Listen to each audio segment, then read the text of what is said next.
நம்மளோட பெயர்களுக்கு பின்னாடி ஏதோ ஒரு காரணமோ ஏதோ ஒரு அடையாளமோ கண்டிப்பாக இருக்கும். ஆனால் நம்ம கூட படிக்கிற பசங்களையோ நம்ம ஃப்ரெண்ட்ஸுங்களையோ கிண்டல் பண்ணுறதுனால அவங்களோட மென்டாலிட்டி எந்த அளவுக்கு பாதிக்கப்பட்டு அவங்க ஃப்யூச்சரில் எந்த முடிவு எடுக்காங்க அப்படிங்கிறத நீங்களே பாருங்கள். நம்மளோட அடையாளங்களை அழிக்கிறதுக்கு வெளியுள்ள ஆளுங்க தேவையில்லை, நாமளே போதும்.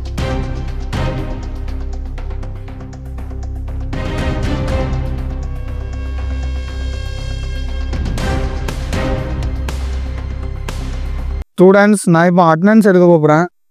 அருண், அமிர்தராஜ், சுடலை,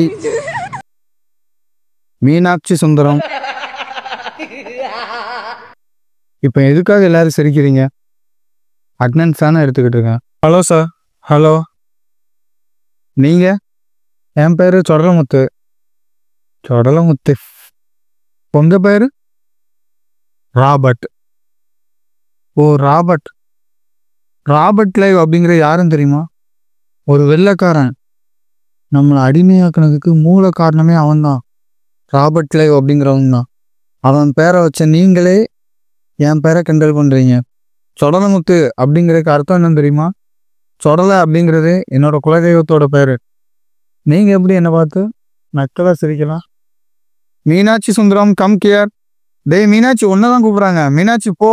சார், அவன் பேர் மீனாட்சி சுந்தரம் இல்லை, மீனாட்சி. மீனாட்சி. என்ன மீனாட்சி, உனக்கு குழந்தை பிறந்துட்டு அப்படின்னு கேள்விப்பட்டேன். உன் குழந்தைக்கு என்ன பேர் வச்சிருக்க? டெஸ்லா. பரவாயில்லையப்பா, நல்லா ஸ்டைலாக இருக்கு. நான் தான் என்னோட பேரை வச்சு ரொம்பவே கஷ்டப்பட்டேன். என் பிள்ளைக்கு அந்த கஷ்டம் வேண்டாம், அது என்னோட போகட்டும். என் பிள்ளையோட பேராவது கொஞ்சம் ஸ்டைலாக இருக்கட்டும். இந்த மொத்த சம்பவத்துக்கும் காரணம் ஸ்கூல் படிக்கும்போது அந்த பிஞ்சு நெஞ்சில் வளர்ற அந்த விதை தான். ஸ்கூலில் படிக்கும்போது ஏதாவது ஒரு பையனா ஒரு பெயர்களை வச்சோ இல்லை அந்த பையனை கிண்டல் அடித்தாவோ தயவு செய்து என்கரேஜ் பண்ணவே பண்ணாதீங்க. ஃப்யூச்சரில் அந்த பையனோட மென்டாலிட்டி பாதிக்கப்பட்டு அந்த பையன் அவனோட அடையாளத்தை மறக்கிற அளவுக்கு மாறலாம். ஸோ டீச்சர்ஸ், ஸ்கூலில் ஒரு பையன் வந்து என் பேரை வச்சு கிண்டல் பண்ணுறான் அப்படின்னு வந்து சொன்னால் தயவு செய்து அந்த பையனுக்கு புரிய வைங்க. நீ கிண்டல் பண்ணுறதுனால ஒரு பையனோட அடையாளமே ஃப்யூச்சரில் மாறலாம் அப்படின்னு.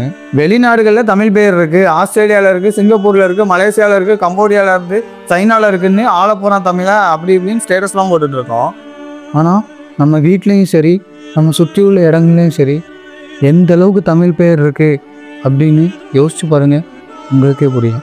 I give a small disclaimer. இந்த வீடியோவில் பர்டிகுலர் ரிலீஜியஸை பாயிண்ட் அவுட் பண்ணுறதோ இல்லை பேருகளை டீஸ் பண்ணுறதோ எங்களோட நோக்கம் இல்லை. முழுக்க முழுக்க இந்த வீடியோவோட நோக்கம் என்னென்னா தமிழ் பேர்கள் அழிவுல இருந்து காப்பாற்றுறது தான்.